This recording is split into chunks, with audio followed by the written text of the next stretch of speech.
சினிமாவிலேருந்து நிறைய பேர் நிறைய பேசி இருந்திருப்பாங்க, விஷ் பண்ணியிருப்பாங்க. ரொம்ப க்ளோஸ் டு ஹார்ட்டாக வந்த விஷஸ் என்னன்றது ஷேர் பண்ணலாமா?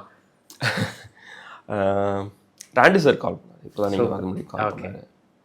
நான் அவர் மீட் பண்ணி சாரை மீட் பண்ணி ஒரு 10 இயர்ஸ் இருக்கும். அவர்கிட்ட ஒர்க் பண்ணிட்டு வந்ததுலேருந்து எனக்கு ஒரு தயக்கம் இருந்தது அவர்கிட்ட போகிறதுல. நல்ல படமாக பண்ணணும், பண்ணால் ப்ராப்பராக போயிட்டு மீட் பண்ணி சொல்லணும் அப்படி இருந்துச்சு. டாடா பண்ணும்போது அவ்வளோ கான்ஃபிடண்ட்டாக இல்லை. நான் நல்லா பண்ணியிருக்குமா, இது நல்ல படமா, அவர்கிட்ட சொல்லலாமா அப்படின்னு எனக்கு ஒரு பெரிய தயக்கம் வந்தது. அது அப்படியே போயிடுச்சு.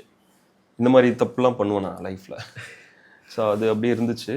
அப்புறம் ஸ்டார் பண்ணும்போது எனக்கு அப்போ ஒரு கான்ஃபிடென்ட் இருந்துச்சு. சரி, இது இன்னொரு ஸ்டைலில் பண்ணுறோம், கண்டிப்பாக அது சாருக்கு பிடிக்கிற மாதிரி பண்ணிவிட்டு போய் மீட் பண்ணி சொல்லணும் அப்படின்னு. நான் அன்ஃபார்ச்சுனேட்லி என்ன ஆகிடுச்சுன்னா, பைசன் கமிட் ஆகிட்டு ஸ்டார் ரிலீஸ் ஆகிறதுக்கு முன்னாடி நான் போயிட்டேன். ஓகே. ஸோ அந்த டைம் எனக்கு ஃபோன் பண்ணி பேசுகிறதுலையும் இதுலேயும் ஒரு பிரச்சனை இருந்துச்சு. சரி, ஓகே, இதுவும் பத்தாது, ஒரு ப்ராப்பராக ஒரு படம் இன்னும் ப்ராப்பராக ஒரு படம் பண்ணணும் அப்படின்னு சொல்லி தான் நான் வெயிட் பண்ணேன்.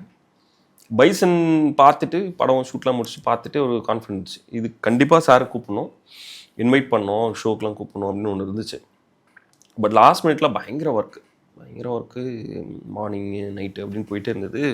கரெக்டாக சரி நாளைக்கு கூப்பிட்டுக்கலாம், இல்லை பேசலான்னு எனக்கு ஒரு தயக்கம் வந்தது.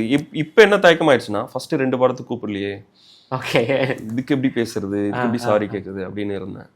அப்புறம் சரி ஓகே அப்படின்னு தள்ளி போயிடுச்சு. ரிலீஸும் ஆயிடுச்சு படம். இது ரிலீஸ் ஆகிடுச்சு, இப்போ எப்படி கூப்பிடுறதுன்னும் யோசிச்சுட்டே இருந்தேன். கரெக்டாக இன்றைக்கி தான் கால் பண்ணார் சார். கால் பண்ணி பயங்கரமாக விஷ் பண்ணார், அப்ரிஷியேட் பண்ணார். சார் அவ்வளோ சார்னு சொல்ல மாட்டார், பயங்கர எமோஷனலாக இருந்தது சார் பேசினது. சூப்பர், பயங்கரமாக பாராட்டினார். எனக்கு ஒரு ஒரு ஒரு பாயிண்ட்டுக்கு மேலே அவர் என்ன சொல்கிறாருன்னு கூட மைண்டில் ஏறவே இல்லை. ரொம்ப எமோஷனல் ஆகிடுச்சு. அப்புறம் சாரி கேட்டேன், சார் இந்த மாதிரி என்னால் வர முடியல சார், தயங்கி விட்டுட்டேன் நான், என்ன எனக்கு ஃபோன் பண்ண வேண்டியதாண்டா அப்படின்னாரு. இல்லை சார் விட்டேன், உங்களை மீட் பண்ணோம் சார். இல்லை சரி வா, ஒர்க்லாம் முடிச்சுட்டு வான்னு சொல்லியிருக்காரு.